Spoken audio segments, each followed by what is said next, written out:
Thanks very much. Emily. To Tim Farron, the Lib Dem leader, I know you described yourself as sad and angry right in the middle of that Remain camp, Tim, but when you look at the picture that Jeremy's shown you, all those big metropolitan boroughs, all the places like Newcastle, like Birmingham, like Sheffield, that were expected to be solid Remain, weren't. What went wrong then? Well, I'm not all that bothered about doing a kind of an analysis of the individual nature of the results brick by brick. The reality is we wake up this morning to a Britain that complies with the vision that Nigel Farage has set out, and that's not the Britain I believe in. And whilst I fully accept the result, it's important to do that in a democracy, I do not believe for one moment that we should be turning our back on the kind of outward-looking, decent, inclusive, internationalist Britain that Liberal Democrats believe in. So this is a morning where I am, frankly, utterly gutted and heartbroken. Totally, it's beyond party politics, this, but it's also a moment where I think I am in no mood for giving up.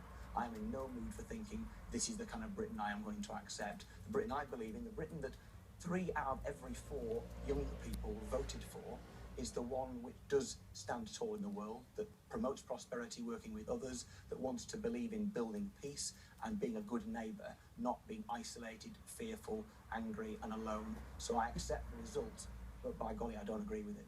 Yeah, it doesn't sound like you accept it. When you talk about those who haven't voted to remain in the EU, your suggestion is they are not decent. Well, what we've had over the last 20 years, I don't think that for 1 minute. The British people have every right to make the decision, and Liberal Democrats have a habit of not coming first in elections, and I absolutely accept the outcome. But where I do point the finger is over the last 20 years, people like David Cameron, Conservative ministers and MPs, every last one of them, who has cheaply derided the European Union for a quick headline, has stocked up in the bank this kind of well of distrust against the EU.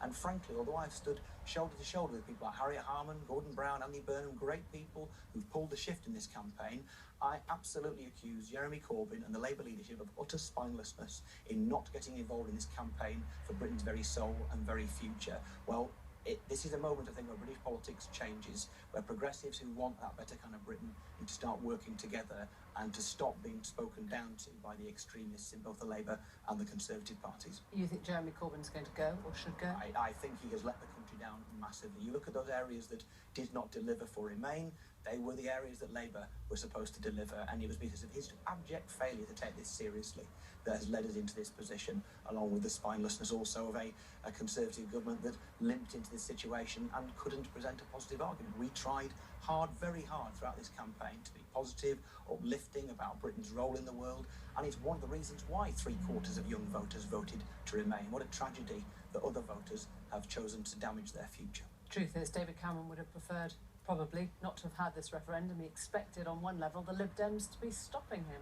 Maybe he did, but the reality is that in the case of David Cameron and Boris Johnson, you've got 2 Conservative politicians here who have both taken positions in this referendum, both to have it and then indeed to lose it from the Remain point of view, purely for their own personal career benefit, not for the country's good. And it's about time we had politicians who stood up for what was in the interest of the country, the whole country, and our role in the world, rather than just politicking and seeing if you can get yourself to the next election. Would you be surprised if Scotland went for another referendum now? Well, there shouldn't be another referendum in Scotland. There's enough chaos as it is, with the pound tanking. The last thing Scotland or the rest of the United Kingdom needs to add to that self-inflicted recession with additional internal disarray. Now is a time for unity.